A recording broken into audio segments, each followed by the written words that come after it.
Arizona Territory, 1874. The sun was already high and mean over the dusty town of Calico Wells when Penelope Abbott stood alone in her wedding dress, the hem darkened with dirt, her hands trembling but her chin held high.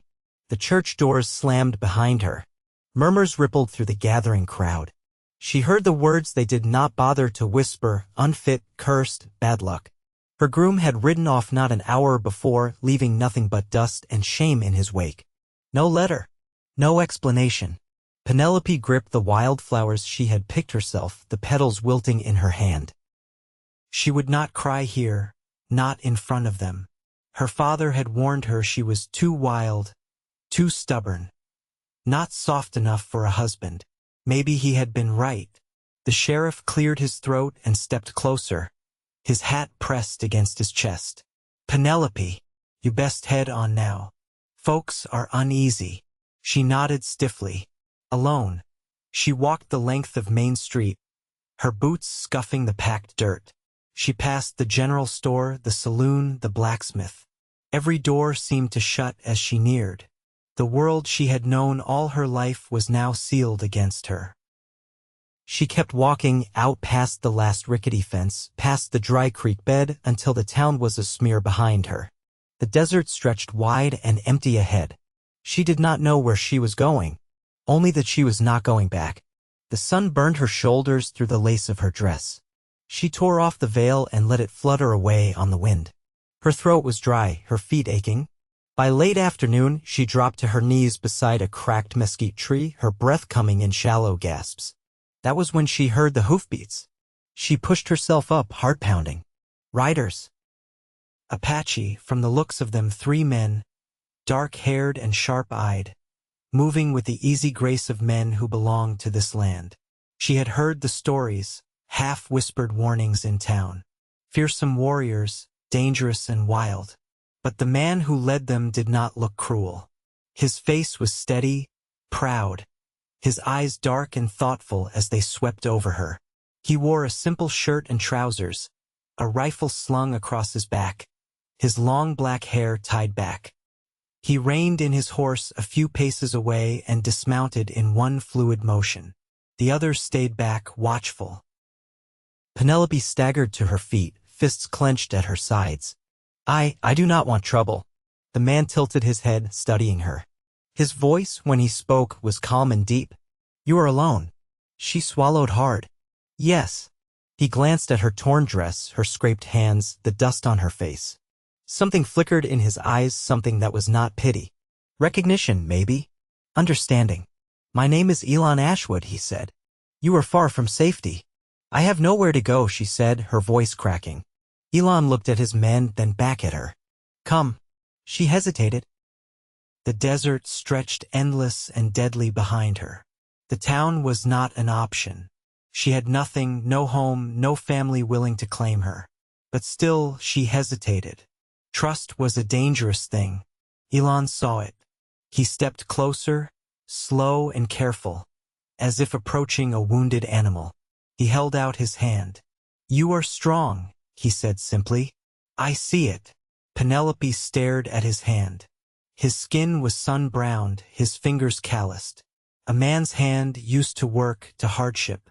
She thought of the way people had looked at her back in town, as if she were broken. She thought of the way this man looked at her now, as if she were a whole thing. Slowly, she placed her hand in his. The warmth of his grip steadied her. Elan led her to his horse, lifting her easily into the saddle before swinging up behind her. She stiffened, but he made no move to restrain her, only guided the horse with a firm touch. They rode for hours into the high country, the air cooling as the land rose. Penelope leaned back slightly, her exhaustion heavy, and felt the solid presence of Elan behind her. She closed her eyes against the sinking sun. When night fell, they made camp near a narrow stream. The other men built a fire while Elan handed her a blanket and a strip of dried venison. He said little, but his actions were careful, respectful. Penelope sat near the fire, clutching the blanket around her shoulders. Her hands shook from exhaustion and fear. Elan knelt beside her and took her hands gently in his. He turned them over, studying the calluses on her palms, the small scars from years of hard work. You have strong hands, he said. Penelope looked away, ashamed. In town, women were supposed to have soft hands, delicate and pretty. Another thing she had failed at. But Elan did not sound disappointed. He sounded impressed. Good hands, he said. Hands that build, heal, fight. Penelope blinked hard against the sudden sting of tears. Thank you, she whispered. Elan touched a finger lightly to the back of her hand before releasing it. Rest now. Under the blanket, near the crackling fire, Penelope finally let herself sleep. The next morning, they continued north through rocky valleys and stands of juniper. Penelope rode behind Elan again, her body sore but her spirit a little steadier. By midday, they reached a small village tucked into a sheltered canyon. Children ran out to greet them, women waving from their homes. Elan introduced her to an older woman named Nalin who offered Penelope food and a place to stay. The people here did not look at her with suspicion or judgment. They greeted her with nods and quiet smiles. Days passed. Penelope helped where she could, mending clothes, grinding corn, fetching water. Her hands found work easily, and for the first time in her life, no one told her she was wrong for it. And always Elan was near, watching, guiding. One evening, as the sun dipped low and turned the canyon walls gold, Penelope found herself sitting beside him outside his lodge. You are not afraid, he said, looking at her from the corner of his eye. I was, she admitted. Not anymore. You are brave. She laughed softly. I do not feel brave. He turned his head fully to her then, his expression serious. Bravery is not feeling no fear. It is moving forward anyway. The warmth in his eyes stole her breath. She looked away, her heart thudding hard against her ribs. Why did you help me? She asked. Elan was quiet for a long moment. I saw the fire in you, he said, and I wanted to see it burn bright. Penelope smiled, a real, aching smile that filled her whole chest. For the first time in a long time, she believed she could shine. The days had begun to stretch long and golden, the canyon rim casting deep blue shadows across the village by late afternoon. Penelope had taken to weaving mats with the women, her fingers learning the new patterns with quiet determination. She liked the rhythm of it, the way the work filled her hands and kept her thoughts steady. One evening, as the sky bruised purple and the scent of mesquite smoke thickened the air, Elan approached her while she worked by the communal fire. He crouched beside her, setting a small, carved wooden bowl in her lap. For you, he said plainly. Penelope ran her fingertips over the smooth surface. The bowl was simple but finely made, the grain of the wood polished to a soft sheen. She traced a small mark at the base, a stylized eagle, wings spread. It is beautiful, she breathed. Elan watched her with a calm patience. You eat from it, you drink from it. It is yours. Penelope looked up at him, unsure how to express what knotted in her chest. In Calico Wells, no one had ever given her anything they had made with their own hands. Gifts had been store-bought, perfunctory, given with a sense of duty rather than care. She clutched the bowl to her chest for a moment before setting it carefully aside. I will use it well. He nodded once, satisfied. Later, after the evening meal, the two of them sat slightly apart from the others, a small fire crackling between them. Penelope wrapped her arms around her knees, the blanket falling loose around her shoulders. Tell me about your home, Elan said, his voice low. She hesitated, the question stirring old wounds. It was small, dusty, surrounded by dry fields. My father ran cattle, though not very well. My mother taught me to sew, cook, mend, things I was never quite good enough at. He stirred the fire with a stick, sending a spray of sparks up into the dark. They did not see you. Penelope tilted her head, studying him in the firelight. His profile was strong, his mouth set in a thoughtful line. No, she said. They didn't. Elan tossed the stick aside and met her gaze across the flickering flames. I see you. Her breath caught. She opened her mouth, but no words came. Instead, she reached out, tentative, and brushed her fingertips lightly against the back of his hand where it rested on his knee. His skin was warm, his hand steady. He did not move away. The fire cracked and popped between them, the only sound in the heavy stillness.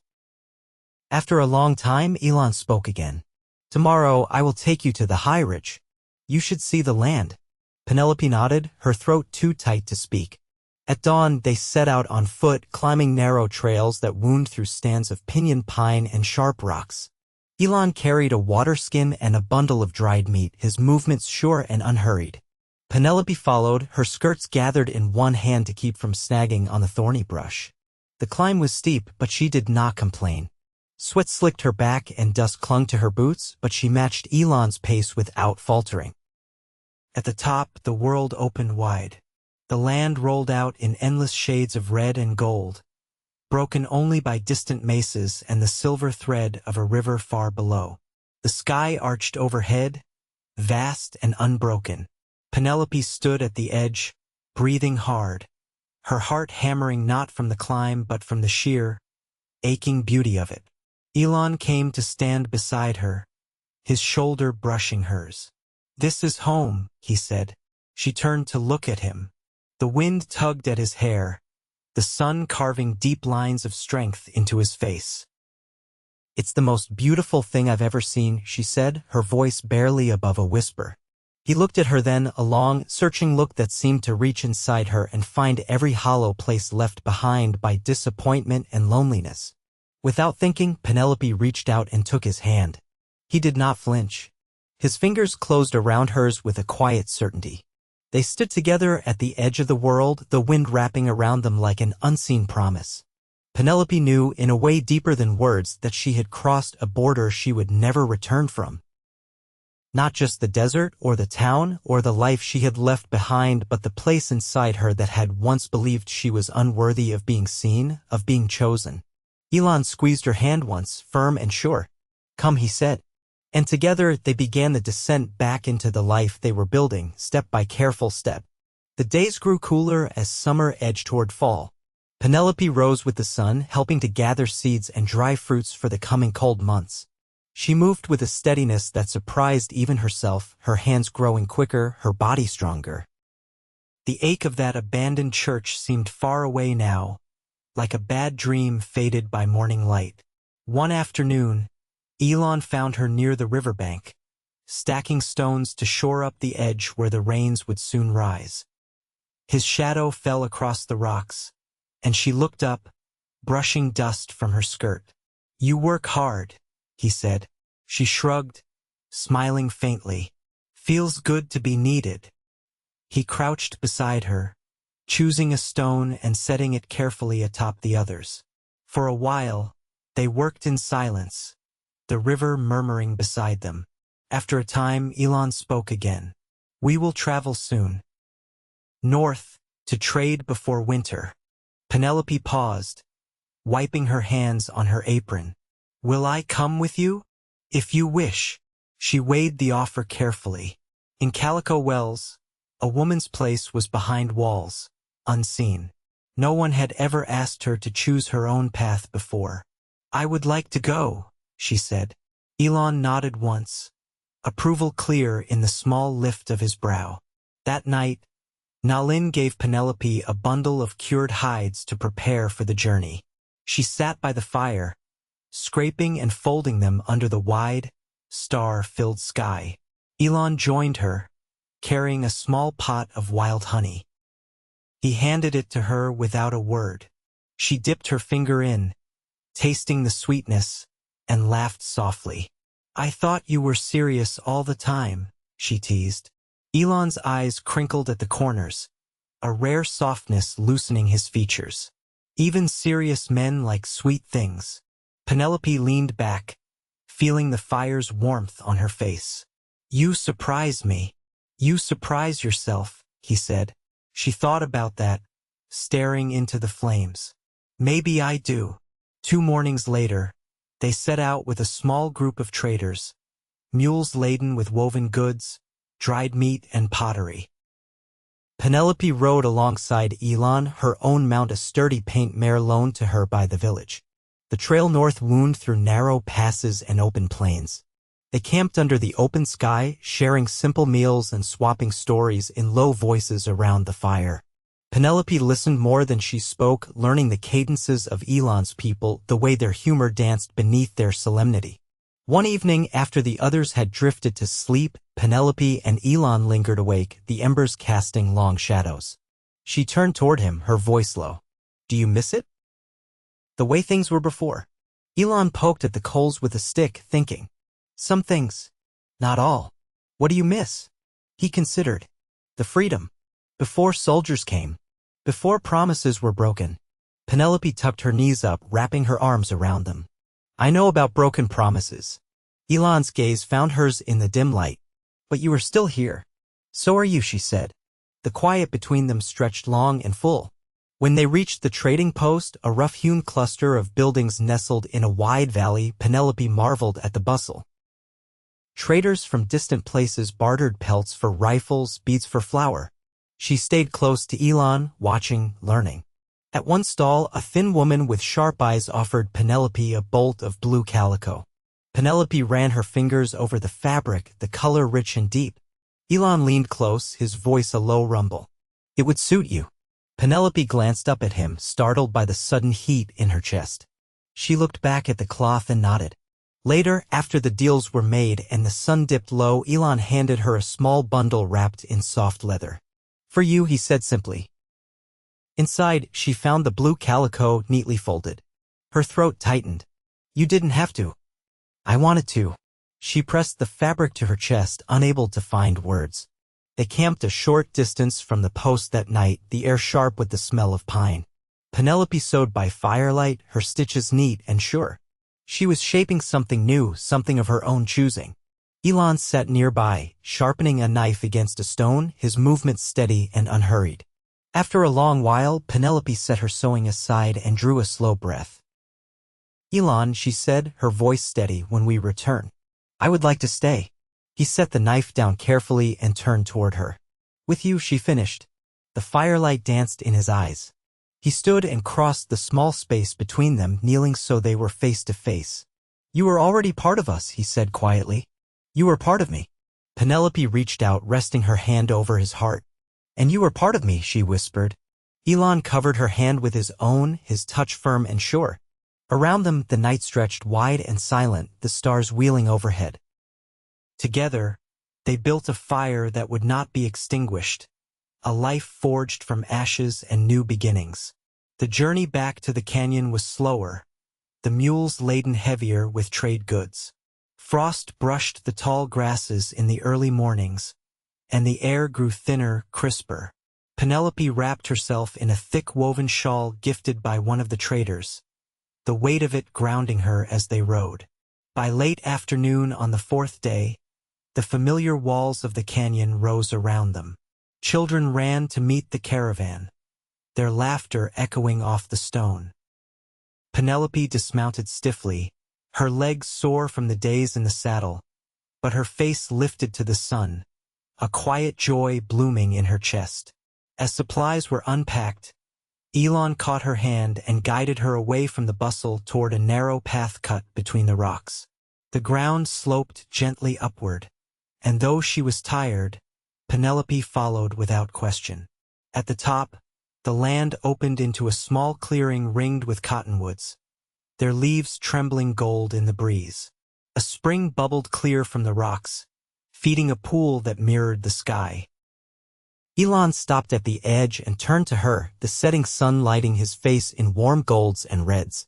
"I have built here," he said. Penelope looked beyond him. A lodge stood near the water, its frame made from sturdy poles covered in thick hides and woven mats. Smoke curled from a stone-ringed hearth. "For us." Her voice wavered. Elan nodded. "If you will live here, if you will live with me." Penelope stepped closer, her hands trembling.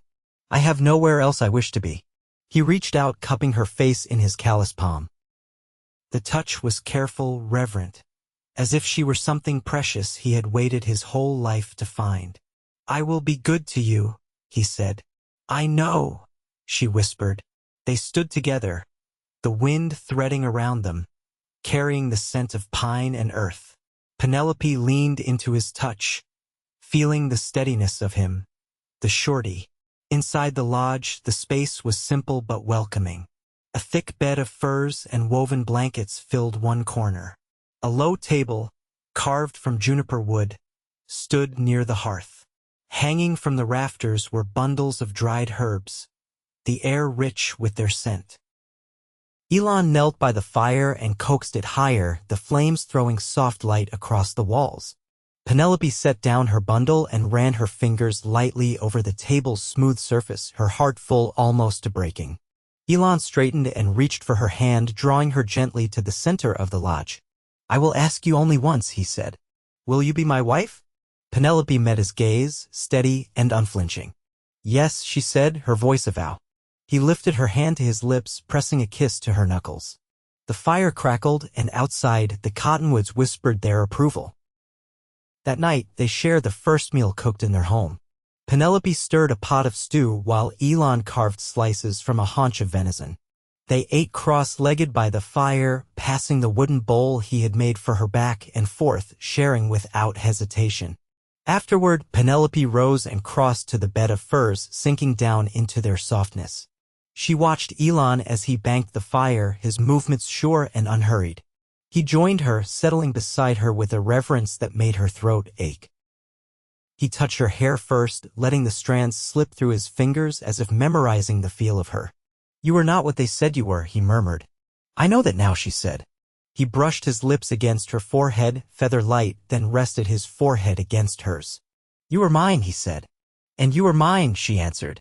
They lay together, wrapped in the warmth of the fire and each other, the outside world falling away. Penelope rested her head over Elan's heart, listening to its steady beat, the sound anchoring her to this new life they had chosen together. When she drifted to sleep, it was with a peace she had never known before, the kind that grew quietly in the deepest parts of the soul. Winter pressed into the canyon with a steady hand, wrapping the days in brittle cold and long blue shadows. Penelope learned the ways of the season from Nalin and the elder women. How to dry the last of the berries, how to stitch thicker moccasins from deer hide, how to read the gray sweep of clouds for signs of snow. On one such morning, Penelope sat inside the lodge threading sinew through a heavy winter coat she was mending. Elan entered, brushing frost from his shoulders, his hair damp with melting ice. He knelt by the fire, feeding it small logs until the room warmed. "You are restless," Penelope said, glancing up from her work. Elan stretched his legs out in front of him, his gaze settled on the flames. "I have been thinking." She set her sewing aside, pulling her shawl tighter around her shoulders. "About what?" He turned his head toward her, his expression unreadable. "About the piece of land beyond the second ridge." By the spring, Penelope felt a small thrill go through her. She had seen that place once while gathering roots. A patch of good soil, sheltered and rich. "It would make fine ground for corn," she said carefully. Elan nodded. "And melons, beans." Penelope pushed her hair behind her ear, heart quickening. "You want a farm?" He leaned forward, resting his elbows on his knees. "This life riding, trading it is good, but always moving wears a man down. I would build something that lasts." Penelope rose and crossed to him, sinking down beside him on the furs. "I want that too." He caught her hand, his thumb brushing her knuckles. "We will clear the stones in spring. Build a small house. A field." She laughed softly, a sound that felt new and full in her chest. "Children need room to run." Elan's eyes warmed. "You think of children already?" "I think of you," she said. "And the life we can make." He drew her into his arms, his embrace solid and sure. "Then we will begin in spring." The winter deepened. Snow blanketed the canyon, softening the world into quiet. Elan taught her to set snares for rabbits to move silently through the woods. They spent evenings stitching new garments by firelight, sharing simple meals and the easy, unspoken language that had grown between them. One night, as the sky spilled silver light across the snowdrifts, Elan brought her a small bundle wrapped in deerskin. He held it out without a word. Penelope untied the cords, revealing a necklace strung with tiny carved bones and turquoise beads. At the center hung a small carved eagle, wings outstretched in flight. She ran her fingers over it, speechless. Elan lifted her hair gently and fastened the necklace at the nape of her neck. His hands lingered, warm against her skin. "For strength," he said. "And for freedom." Penelope turned, resting her forehead against his chest. "I have both now," she whispered. Spring came slow, reluctant under the weight of late frosts. But when the snows melted, the ground softened, and Penelope and Elan set to work. They cleared stones by hand, their muscles straining, their laughter rising between them when a particularly stubborn root fought back. They built the house with care, each log and stone set with steady hands. The walls rose, the roof thatched with reeds from the river. Penelope planted corn and beans in neat rows, her belly starting to swell under her dress as the first signs of new life stirred within her. Elan built a small corral for goats, a pen for chickens. In the evenings, they sat on the smooth stone steps of their house, watching the stars blink awake one by one. One night, as the first fireflies danced low over the fields, Penelope rested her head against Elan's shoulder. "Are you happy?" she asked. He kissed the top of her head, his voice steady. "More than I ever dreamed." She smiled against his shirt, her hand resting over the child growing between them. "Me too." In the years that followed, their home flourished. Their first son was born under a bright autumn moon, his cries strong and sure. 2 daughters followed, each with Penelope's stubborn chin and Elan's quiet eyes. The fields ripened with corn and squash, the goats fattened on sweet grasses, and laughter echoed through the canyon where once only silence had lived. Neighbors came to trade and share harvest feasts, and the children grew wild and free, their feet sure on the rocky paths their parents had once climbed. Penelope stood often in the doorway of their house, watching Elan work the fields, their children chasing each other through the tall grass. Contentment settled in her bones, deep and abiding. She had left behind a world that never saw her, a world that tried to break her spirit. Here, she had built another, hand in hand with the only man who had ever truly seen her. And in every sunrise over their fields, in every shared look across the table, in every small hand tucked into her own, Penelope knew she had found what she had been searching for all along. Home. Love. A life that was wholly, beautifully hers.